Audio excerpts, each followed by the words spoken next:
ನಮ್ಮ ಆಗುಂಬೆ ಹೋಬಳಿ ಮಲೆನಾಡು ಭಾಗದಲ್ಲಿ ಈಗ ಪ್ರೆಸೆಂಟ್ ಒಂದೇ ಕಾಯಿಲೆ ಎಲೆ ಚುಕ್ಕಿ ಮಾತ್ರ, ಮತ್ತೇನೂ ತೊಂದರೆ ಇಲ್ಲ. ಇದು ಯಾವುದೇ ತರದ ಟ್ರೀಟ್ಮೆಂಟ್ ಅಲ್ಲ, ಇದು ಸಪ್ಲಿಮೆಂಟ್ರಿ. ಎಲ್ಲವೂ ಲಿಕ್ವಿಡ್ ಫಾರ್ಮಲ್ಲೇ ಕೊಟ್ಟಿರೋದು. ಎಲ್ಲವೂ 200 ಲೀಟರ್ ಡ್ರಮ್ಸ್ಗೆ ಕೊಟ್ಟಿದ್ದಾರೆ ಒಂದ್ಸಲ ಯೂಸ್ ಮಾಡೋಂಗೆ.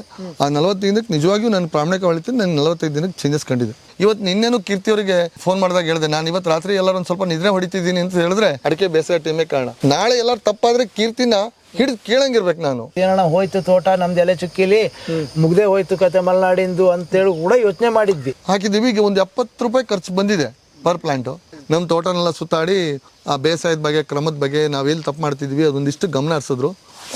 ಬಟ್ 45 ದಿನ ಆದಮೇಲೆ ನಮಗೆ ಆ ತೋಟದಲ್ಲಿ ಒಂದು ಸ್ವಲ್ಪ ಗ್ರೀನರಿ ಜಾಸ್ತಿ ಕಾಣ್ತು, ಹಳದಿಗಳ ಬಣ್ಣಗಳು ಹೋಗಿ. ಈ ಹಂತಕ್ಕೆ ತೋಟ ನಿಂತಿದೆ, ಆ ಗೊಬ್ಬರ ಕಾರಣ ಅಂತ ನಾನು. ಯಾಕೆಂದ್ರೆ ಅದ್ರ ಮೇಲೆ ಏನೇನೂ ಕೊಡಲಿಲ್ಲ, ತೋಟಕ್ಕೆ ಯಾವುದೇ ಸ್ಪ್ರೇಗಳನ್ನೂ ಮಾಡಿಲ್ಲ ನಾವು. ಸರ್, ನನ್ನ ಹೆಸರು ಕೀರ್ತಿ MJ ಅಂತ ಹೇಳ್ಬಿಟ್ಟು ಅಡಿಕೆ ಬೇಸಾಯ CEO ಮಾತಾಡ್ತಾ ಇರೋದು. ಇವತ್ತು ಮಲೆನಾಡು ಭಾಗದಲ್ಲಿ ಒಂದು ಬಗೆಹರದೆ ಸಮಸ್ಯೆ ಅಂತಂದರೆ ಎಲೆ ಚುಕ್ಕಿ ರೋಗ ಅಂತ ಹೇಳ್ತಿದ್ದಾರೆ. ಆದರೆ ನಾವು ಎಲೆ ಚುಕ್ಕಿ ರೋಗದ ಮೇಲೆ ವರ್ಕ್ ಮಾಡಿ ಎಲೆ ಚುಕ್ಕಿ ರೋಗದ ಬಗ್ಗೆ ನಿಯಂತ್ರಣ ಪಡೆದಿದ್ದೀವಿ. ಅದ್ರ ಬಗ್ಗೆ ಮಾತಾಡೋಕ್ಕೆ ನಮ್ಮ ರೈತರಿದ್ದಾರೆ, ಅವ್ರ ತೋಟಕ್ಕೆ ಬಂದಿದ್ದೀವಿ. ಅವ್ರ ಮುಖಾಂತರನೇ ಅವ್ರೇನು ಹೇಳ್ತಾರೆ ಕೇಳುವ ಬನ್ನಿ. ನಾನು ಮೂಲತಃ ಇಲ್ಲೇ ಹುಟ್ಟು ಇಲ್ಲೇ ಬೆಳೆದವನು, ಇಲ್ಲಿ ಮಲೆನಾಡಲ್ಲೇ. ನನಗೆ ಇಲ್ಲಿ ನನ್ನ 3 ತಲೆಮಾರುಗಳು ಸಹ ಇಲ್ಲೇ ಕಳೆದಿದ್ದಾರೆ, ನನ್ನ ಅಜ್ಜಂದಿರಲ್ಲ ಸಹ. ನಾವು ಸಾಂಪ್ರದಾಯಿಕ ಅಡಿಕೆ ಬೆಳೆಗಾರರು, ಕೃಷಿಕರು ನಾವು. ಆದರೆ ನಮಗೆ 2000 ಇಸ್ವಿ ತನಕ ಏನು ಕೊರೋನಾ ಬಂತು, ಅದಕ್ಕಿಂತ ಮೊದಲು ನಮಗೆ ಏನು ನಮ್ಮದು ಅಡಿಕೆ ಸ್ಪ್ರೇ ಮಾಡೋದು, ಸಾಂಪ್ರದಾಯಿಕ ಬೇಸಾಯ ಮಾಡೋದು ಬಿಟ್ಟರೆ ಬೇರೆ ಏನೂ ಗೊತ್ತಿಲ್ಲ. ಒಂದಿಷ್ಟು ಅಡಿಕೆ ಬೆಳ್ಕೊತಿದ್ವಿ, ಒಂದು ವರ್ಷ ಕೊಳೆ ರೋಗದ ಒಂದಿಷ್ಟು ಹೊಡೆತ ಕೊಡ್ತಿದ್ದು ಬಿಟ್ಟರೆ ನಾವು ಅದಕ್ಕೆ ಬೇಕಾದ ಪ್ರಿಕಾಷನ್ ತಗೊಂಡು ನಮ್ಮ ಬದುಕನ್ನು ಮಾಡ್ಕೊಳ್ತಾ ಅದ್ರ ಪಾಡಿ ನಡ್ಕೊಂಡು ಹೋಗ್ತಿದ್ದೀವಿ. ನಮಗೆ 2000 ಎಲೆ ಚುಕ್ಕೆ ರೋಗ ಬಂತು, ನಮ್ಗೆ ಅದು ಅಷ್ಟು ಅನುಭವ ಬರಲಿಲ್ಲ. ಅದು 2020 ಆದರೆ ಅದು 2021 ಆಯಿತು, 22 ಆಯಿತು. ಸ್ವಲ್ಪ ಅಡಿಕೆ ಕಮ್ಮಿ ಆಗ್ತಾ 10% ಆಯಿತು, 20% ಕಮ್ಮಿ ಆಯಿತು. ನಮಗೆ 23ರಲ್ಲೆಲ್ಲ 40ರಿಂದ 50 ಭಾಗ ಅಡಿಕೆ ಕಳೆವಾಯಿತು. ಕೆಲವಷ್ಟು 10% ಸಹ ತೋಟದಲ್ಲಿ ಅಡಿಕೆಗಳನ್ನೇ ಉಳ್ಕೊಳ್ಳದಿದ್ದಂಥ ಮಟ್ಟಕ್ಕೆ ಕಳ್ಕೊಂಡ್ರು. ಅವಾಗ ನಮಗೆ ಸ್ವಲ್ಪ ಟೆನ್ಷನ್ ಆಯಿತು. ನಾವು ತೋಟಗಾರಿಕೆ ಇಲಾಖೆಯನ್ನೆಲ್ಲ ಸಂಪರ್ಸಿದ್ರಿ. ಅವ್ರು ಎಕ್ಸ್ಟ್ರಾ ಕಲಾಂಜಲ್ ಹೊಡೀರಿ ಅಂದರು. ಎಕ್ಸ್ಟ್ರಾ ಕಲಾಂಜಲ್ ಹೊಡೆದ್ವಿ, ಟ್ರಿಬಿಕಾಝೋನಲ್ಲಿ ಹೊಡೆದ್ವಿ, ಡ್ರೋನಲ್ಲಿ ಸ್ಪ್ರೇ ಮಾಡಿದ್ವಿ, ಕೈಯಲ್ಲೂ 5-5 ಸಲ ವರ್ಷಕ್ಕೆ ಸ್ಪ್ರೇನೂ ಮಾಡಿದ್ವಿ. ಇವರೇ ನಮಗೆ ಸ್ಪ್ರೇ ಮಾಡ್ತಕ್ಕಂಥವ್ರು. ಅವಾಗ ದೋಟಿಯಲ್ಲಿ ಇಂಟ್ರೊಡ್ಯೂಸ್ ಮಾಡ್ಕೊಂಡು ದೋಟಿ ತಗೊಂಡು ಇಂಟ್ರೊಡ್ಯೂಸ್ ಮಾಡಿದ್ವಿ. ಮರ ಹೊಡೆಯೋಕ್ಕಾಗೋದಿಲ್ಲ ಬೇಸಿಗೆಯಲ್ಲ ಅಂತ. ಅದೆಲ್ಲವೂ ನಮಗೆ ತಾತ್ಕಾಲಿಕ ಉಪಶಮನ ಕೊಡ್ತು ಬಿಟ್ಟರೆ ಯಾವುದೇ ಥರದ ನಮಗೆ ಪರ್ಮನೆಂಟ್ ಸೊಲ್ಯೂಷನನ್ನು ಎಲ್ಲೂ ತೋರಿಸಲಿಲ್ಲ. ಆದರೆ ನಮ್ಗೆ 2024ರಲ್ಲಿ ನನ್ನ ತೋಟ ಹೋಯಿತು ಅನ್ನೋದು. ಬಟ್ 24ರಲ್ಲಿ ಮತ್ತೆ ರಿಕವರಿ ಆಯಿತು, ಉತ್ತಮ ಕ್ರಾಪನ್ನೇ ಕೊಡ್ತು 2024. ಆದರೆ ಅದು ಏನು ನಮಗೆ ಜೂನ್ ಮುಗಿದು ಜುಲೈ ಸೆಪ್ಟೆಂಬರ್ದು ಅಂದಾಗ ಉತ್ತಮ ಕ್ರಾಪೇನೋ ಉಳಿಸ್ಕೊಂಡ್ವಿ. ನಾವು ಏನೋ ಉಳಿಸ್ಕೊಂಡು ತೋಟ ಮತ್ತು ಶಿಥಿಲ ವ್ಯವಸ್ಥೆಗೆ ಹೋಗಿ ಸ್ಟಾರ್ಟ್ ಆಯಿತು. ಈಗ ಇನ್ನೇನು ನಿಂತಿದ್ದೀನಿ ನಾನು ಈ ತೋಟ ಅಲ್ಲ, ಗರಿಗಳು 1-2 ಹಂತಕ್ಕೆ ಬಂದಿತ್ತು. ಇಲ್ಲಪ್ಪ ನಮ್ದು ಇದು ಮುಗೀತು, ಇನ್ನೇನು ಮಾಡ್ಕೊಳಕ್ಕಾಗಲ್ಲ, ಇದು ಕೊನೆ ಹಂತದ ಏನು ದೀಪ ಭತ್ತತೆಗೆ ಜೋರಾಗಿ ಉರಿಯಲ್ಲ, ಆ ಥರ ಉತ್ತಮ ಫಸಲು ಕೊಟ್ಟು ತೋಟ ಹೋಗುತ್ತೇನೋ ಅಂತಲೂ ಯೋಚನೆ ಮಾಡಿದ್ವಿ ನಾವೆಲ್ಲ. ಅದರಲ್ಲಿ ನಾನೀಗ ನಮ್ಮ ಕೀರ್ತಿ ಸೌರ್ದ ಏನು ಅಡಿಕೆ ಬೇಸಾಯ ಅಂತ ಹೇಳ್ತಾರೆ, ಆ ಗೊಬ್ಬರಗಳನ್ನ ಅವರು ನನಗೆ ಜನವರಿಲಿ ನಮ್ಮ ಮಿತ್ರರು ನನಗೆ ಇಂಟ್ರೊಡ್ಯೂಸ್ ಮಾಡ್ತಾರೆ ತಿರ್ತಳಿಯಿಂದ. ನೋಡಿ ಒಬ್ಬರು ಈ ಥರ ನಾವು ಸೈಂಟಿಸ್ಟ್ ಮಂಜುನಾಥ್ ಅವ್ರನ್ನ ಮತ್ತು ಕೀರ್ತಿಯವ್ರನ್ನ ನಿಮ್ಮೂರಿಗೆ ಮನೆ ಬರ್ತಾರೆ, ನೀವು ಹಿಂಗೆ ತುಂಬ ಬೇಜಾರಲ್ಲಿದ್ದೀರಿ, ಅಡಿಕೆ ತೋಟ ಎಲ್ಲ ಹಾಳಾಗಿದೆ ಅಂತೇಳಿ. ಅವ್ರು ಏನಾರು ಬಂದು ಮಾತಾಡ್ತಾರೆ, ನೀವು ಒಂಚೂರು ಧೈರ್ಯ ಮಾಡಿ ಅಂತ. ನಾನು ತುಂಬ ಬೇಜಾರಲ್ಲಿದ್ದಾಗ ಅವ್ರು ಇಬ್ಬರು ಕಳಿಸ್ತಾರೆ, ಪ್ರದೀಪ್ ಅವರು. ಇವರಿಬ್ಬರು ಬಂದರು ನನ್ನ ಹತ್ರ. ಯಾವತ್ತೂ ಗೊಬ್ಬರ ಮಾಡಿ ಅಂತೆಲ್ಲ ನನ್ನ ತೋಟನೆಲ್ಲ ನೋಡಿದ್ರು. ಆಮೇಲೆ ನನಗೆ ಅವಾಗ ಒಂದಿಷ್ಟು ನನ್ನ ಜೊತೆಗೆ ನನ್ನ ರೈತ ಮಿತ್ರರು 8-10 ಜನ ಇದ್ದರು ಊರಿನವರು. ಅವ್ರ ಜೊತೆಗೆ ಬೆಳಗ್ಗೆ 11 ಗಂಟೆ ಬಂದವರು, ಮಧ್ಯಾಹ್ನ 3 ಗಂಟೆ ತನಕ ಊಟನೂ ಇಲ್ಲದೆ ನಮ್ಮ ತೋಟನೆಲ್ಲ ಸುತ್ತಾಡಿ ತುಂಬ ನಮಗೆ ಆ ಬೇಸಾಯದ ಬಗ್ಗೆ, ಕ್ರಮದ ಬಗ್ಗೆ, ನಾವೆಲ್ಲಿ ತಪ್ಪು ಮಾಡ್ತಿದ್ವಿ ಅದೊಂದಿಷ್ಟು ಗಮನ ಹರಿಸಿದ್ರು. ಆಮೇಲೆ ಅವ್ರ ಪ್ರಾಡಕ್ಟ್ ಬಗ್ಗೆನೂ ನಮ್ಗೆ ಇಂಟ್ರೊಡ್ಯೂಸ್ ಮಾಡಿದ್ರು. ಅವತ್ತು ನಾನು ಏನು ಹೇಳಿದೆ ಅಂದರೆ, ಸರ್ ನಾವೀಗಾಗಲೇ ನೊಂದಿದ್ದೀವಿ, ನಿಮ್ಮ ಪ್ರಾಡಕ್ಟ್ ತಗೊಳ್ಳೋದಿರಲಿಲ್ಲ. ನಾನು ನಮ್ಮ ರೈತರ ಮಿತ್ರ ಎಲ್ಲರಿಗೂ ನಾನು ತಗೊಳ್ಳೋಕ್ಕೂ ಹೇಳಲ್ಲ. ನಾನು ಮಾತ್ರ ಒಂದು 1400 ಪ್ಲಾಂಟಿಗೆ ನಿಮ್ಮ ಗೊಬ್ಬರಗಳನ್ನ ತಗೊಳ್ತೀನಿ, ಆ ಒಂದು ಪ್ಲಾಟಿಗೆ ಮಾತ್ರ. ನಾನು ಅದನ್ನು ಎಲ್ಲವೂ ಸಾಧಕ ಬಾಧಕಗಳನ್ನ ನೋಡಿ ಚೆನ್ನಾಗಾದರೆ ನಾನು ನಿಮ್ಮ ಜೊತೆ ನಿಂತ್ಕೋತೀವಿ ಸರ್ ಅಂತ. ಇಲ್ಲ ಶಬಿ, ನೀವು 45 ದಿನದಲ್ಲೇ ರಿಸಲ್ಟ್ ಕೊಡ್ತೀನಿ ಅನ್ನೋ ಕಾನ್ಫಿಡೆನ್ಸ್ ಕೊಟ್ಟು ಮಂಜಾತ್ ಮತ್ತು ಕೀರ್ತಿ ಅವರು ವಿತಿನ್ ವೀಕಿಗೆ ನನಗೆ ಗೊಬ್ಬರಗಳನ್ನು ಕಳಿಸಿದ್ರು. ಬಟ್ ಗೊಬ್ಬರ ಕಳಿಸಿದ ಮೇಲೆ ನಾವು ಅದನ್ನ ಅವ್ರು ಹೇಳಿದ ಪ್ರಕಾರನೇ ಎಲ್ಲ ಹಾಕಿದ್ವಿ. ಒಂದಿಷ್ಟು ಪ್ರಾಡಕ್ಟ್ಗಳನ್ನ ಕೊಟ್ಟಿದ್ರು, ಬೇರೆ 4 ದಿನ ಬಿಡದೆ ಹಾಕಕ್ಕೆ ಕೇಳಿದ್ರು ಲಿಕ್ವಿಡ್ಗಳನ್ನ. ಅವ್ರು ಯಾವುದೇ ಥರ ಗ್ರಾನ್ಯಲ್ಸ್ ಕೊಟ್ಟಿಲ್ಲ, ಎಲ್ಲವೂ ಲಿಕ್ವಿಡ್ಗಳನ್ನೇ ಕೊಟ್ಟಿದ್ರು. ಲಿಕ್ವಿಡ್ ಮತ್ತು ಗ್ರಾನ್ಯಲ್ಸ್ ಎಲ್ಲವೂ ಡ್ರಮ್ಮಿಗೆ ಲಿಕ್ವಿಡ್ ಹಾಕಿ ಕೊಟ್ಟಿರೋದು. ನನ್ನ ಜೊತೆಗಿಂತ ವೆಂಕಟೇಶ್ ಅವರು ಇವರೆಲ್ಲ ಸೇರ್ಕೊಂಡು ನಾವು ಹಾಕಿದ್ವಿ ಒಂದು 5-4 ದಿನ ಬಿಡದೆ. ಬಟ್ 45 ದಿನ ಆದಮೇಲೆ ನಮಗೆ ಆ ತೋಟದಲ್ಲಿ ಒಂದು ಸ್ವಲ್ಪ ಗ್ರೀನರಿ ಜಾಸ್ತಿ ಕಾಣ್ತು, ಹಳದಿಗಳ ಬಣ್ಣಗಳು ಹೋಗಿ. ಮತ್ತು ಇನ್ನೇನೋ ಒಂದು ಮೈಕ್ರೋನ್ಯೂಟ್ರೆಂಟ್ ಕೊಡೋಕ್ಕೆ ಹೇಳ್ದು ಹೊಟ್ಟಿದ್ರು, ಅದನ್ನು ಕೊಟ್ವಿ ಅವ್ರು ಹೇಳ್ದಂಗೆ.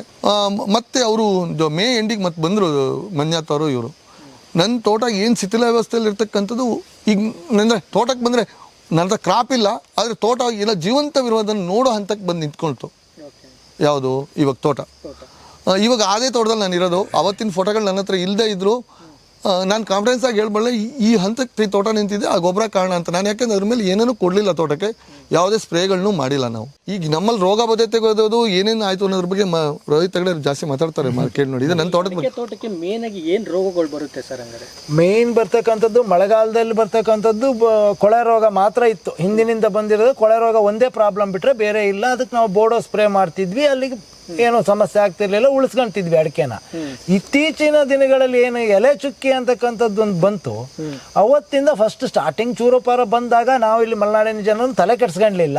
ಕೆಲವು ಒಂದೆರಡು ತೋಟಗಳಿಗೆ ಸಿವಿಯರ್ ಆಗಿತ್ತು. ಇಲ್ಲಿ ಈ ಶಿವಪ್ಪಗೌಡರು ಅಂತ ಹೇಳಿ ಒಬ್ರು ಇದ್ದಾರೆ, ಅವ್ರ ತೋಟದಲ್ಲಿ ಸ್ವಲ್ಪ ಸಿವಿಯರ್ ಆಗಿತ್ತು.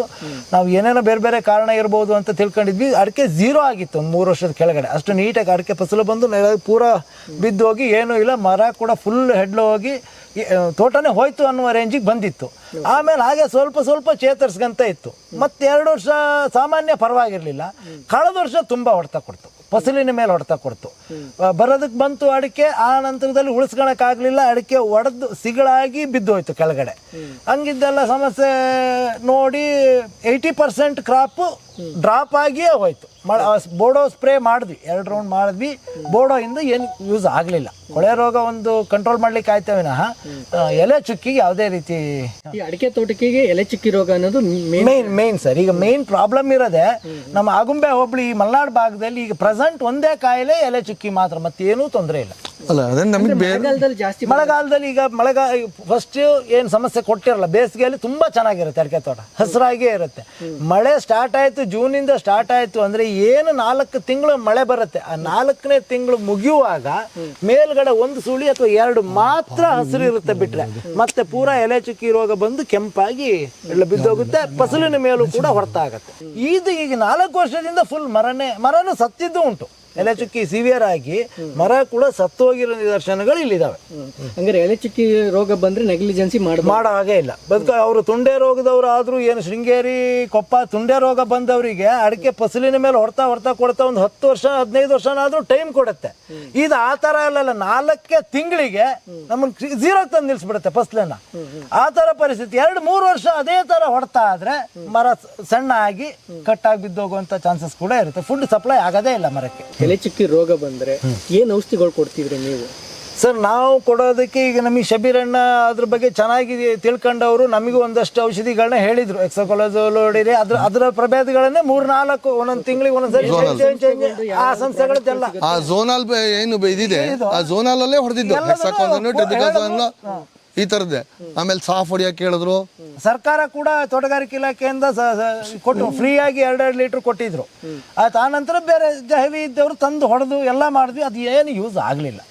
8 ಎಕರೆ ತೋಟ ಅಂತ ಹೇಳಿದ್ರಿ ಅಲ್ಲ, ಎಷ್ಟು ಮರಗಳು? ಈಗ ಇದರಲ್ಲಿ 4,500 ಪ್ಲಾಂಟ್ಸ್ ಇದೆ ಸರ್. ಇದರಲ್ಲಿ 4,000 ಪ್ಲಾಂಟ್ ಇದೆ. 4ರಿಂದ 4,500 9x9 ಹಾಕಿರೋದ್ರಿಂದ ಎಕರೆಗೆ ಒಂದು 500ರಿಂದ 540 ಗಿಡ, ಒಂದು ಸ್ವಲ್ಪ ಹೆಚ್ಚು ಕಡಿಮೆ 4,000ರಿಂದ 4,500ವರೆಗೆ ಈ ತೋಟದಲ್ಲಿ ಗಿಡ ಇದೆ. ಇದು ವರ್ಷದ ಬೆಳೆ ಅಲ್ವಾ ಸರ್? ಇದು ವಾರ್ಷಿಕ ಬೆಳೆ, ಯಾವುದೇ ರೀತಿ ಮಧ್ಯದಲ್ಲಿ ಏನು ಬರಲ್ಲ. ಈಗ ಮೆಣಸು ಹಾಕಿಯಾರೆ, ಮೆಣಸು ಕೂಡ ಅಡಿಕೆ ಮರ ಸತ್ತು ಹೋದ್ರು ಮೆಣಸು ಗಿಡ ಇದ್ರೂ ಮೆಣಸು ಸತ್ತು ಹೋಗುತ್ತೆ.